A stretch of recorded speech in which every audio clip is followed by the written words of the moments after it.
Kita semua pasti sering dengar soal visi Indonesia Emas 2045 kan? Nah, visi besar itu bergantung pada satu hal yang paling fundamental, kualitas sumber daya manusia kita. Pertanyaannya, gimana caranya kita mengakselerasi kualitas pendidikan secara merata dan massal?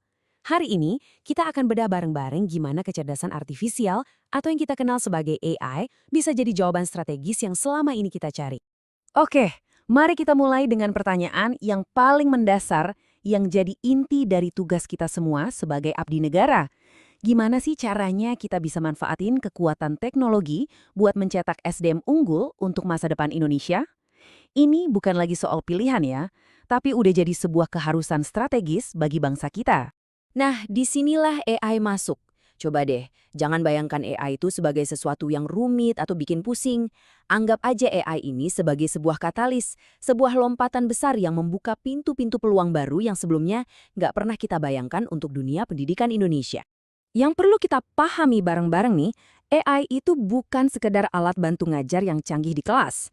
Bagi kita di sektor publik, AI adalah partner strategis. Partner yang bisa bantu kita memodernisasi cara kita melayani masyarakat di bidang pendidikan, dan yang paling penting, memastikan kualitasnya merata dari Sabang sampai Merauke. Salah satu hal paling keren dari AI adalah kemampuannya untuk menciptakan pengalaman belajar yang sifatnya sangat personal. Yuk kita lihat gimana cara kerja hal ini dan kenapa ini bisa secara fundamental mengubah cara setiap siswa di Indonesia belajar. Konsep kuncinya itu namanya personalized learning. Jadi gini, lupakan deh pendekatan lama yang satu kurikulum untuk semua. Dengan AI, kita bisa ciptakan sebuah ekosistem belajar yang bisa beradaptasi dengan setiap anak.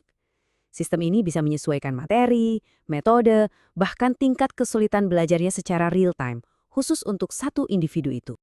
Terus dampaknya buat siswa apa? Wah, ini luar biasa banget. Anak yang belajarnya cepat bisa langsung melesat maju, nggak perlu nunggu teman-temannya.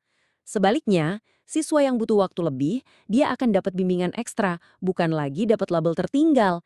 Materi yang disajikan jadi terasa pas dan relevan buat dia, dan kalau ada kesulitan, bisa langsung ketahuan sejak dini. Hasil akhirnya, ruang kelas yang isinya anak-anak yang jauh lebih termotivasi. Biar gampang ngebayanginnya, coba pikirkan Netflix atau Spotify. Platform-platform itu kan kayaknya kenal banget sama selera kita, terus merekomendasikan film atau lagu yang pas. Nah, AI di dunia pendidikan melakukan hal yang mirip. Dia menganalisis kebutuhan dan cara belajar siswa, lalu menyajikan playlist materi pelajaran yang paling efektif buat mereka. Eits, tapi tunggu dulu. Teknologi ini bukan cuma buat murid loh. Justru, salah satu kekuatan terbesarnya adalah bagaimana AI bisa jadi semacam asisten pribadi super canggih bagi para pahlawan tanpa tanda jasa kita, para guru. Coba kita lihat pergeseran fundamental ini. Di sebelah kiri, ini realita guru kita sekarang. Banyak banget waktu yang habis buat meriksa tumpukan ujian dan ngurus administrasi manual. Nah, di sebelah kanan, ini masa depan yang dimungkinkan oleh AI. Penilaian dan koreksi bisa otomatis. Analisis data kinerja siswa muncul seketika. Terus apa artinya ini? Artinya jelas banget. Kita memerdekakan guru dari tugas-tugas administratif yang menyita waktu. Waktu mereka yang sangat berharga nggak lagi habis buat ngoreksi kertas, tapi bisa dipakai untuk berinteraksi, membimbing, dan menginspirasi siswa secara personal. Peran mereka bergeser dari sekedar pengajar menjadi mentor sejati. Inilah inti dari peningkatan kualitas pendidikan. Oke. Selain membantu guru dan murid saat ini, AI juga punya kemampuan super lain. Dia bisa membantu kita melihat ke depan, mengantisipasi tantangan bahkan sebelum itu jadi masalah besar.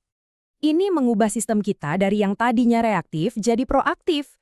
AI itu nggak nunggu siswa dapat nilai jelek dulu. Sistemnya terus-menerus menganalisis semua data dari nilai, absensi, sampai keaktifan di kelas untuk mencari pola-pola resiko. Begitu sistemnya mendeteksi ada lampu kuning, guru dan sekolah langsung dapat peringatan dini. Jadi, kita bisa kasih dukungan yang tepat sasaran sebelum masalahnya jadi makin rumit. Dan semua kecanggihan ini, semua analisis data yang kompleks itu, pada akhirnya cuma mengarah ke satu tujuan yang paling fundamental. Tujuannya adalah memastikan tidak ada satupun anak Indonesia yang tertinggal. Memastikan setiap dari mereka mendapatkan kesempatan terbaik untuk bisa mencapai potensi maksimal yang mereka miliki. Inilah inti dari pelayanan publik kita di bidang pendidikan, kan? Nah, sekarang mari kita bicara tentang kita. Di tengah transformasi digital yang luar biasa ini, apa sih peran kita sebagai aparatur sipil negara? Ini adalah prinsip yang harus kita pegang erat-erat. Teknologi secanggih apapun pada dasarnya hanyalah alat. Kunci keberhasilan implementasinya ada di tangan kita semua. Pada kepemimpinan ASN yang visioner, kebijakan yang adaptif, dan eksekusi yang presisi di lapangan.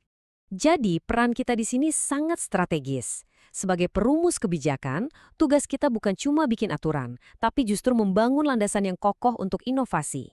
Sebagai fasilitator, kita ini ibarat jembatan yang menghubungkan dunia teknologi dengan realitas kebutuhan di sekolah-sekolah. Dan yang paling penting, sebagai pengawas, kita adalah garda terdepan untuk memastikan transformasi ini berjalan secara adil, etis, dan merata untuk seluruh anak bangsa. Bapak, Ibu, rekan-rekan ASN sekalian, revolusi pendidikan ini bukan lagi cerita fiksi ilmiah.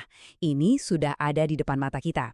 Pertanyaannya sekarang bukan lagi apakah ini akan terjadi, tapi siapkah kita sebagai abdi negara untuk berdiri di depan dan memimpinnya.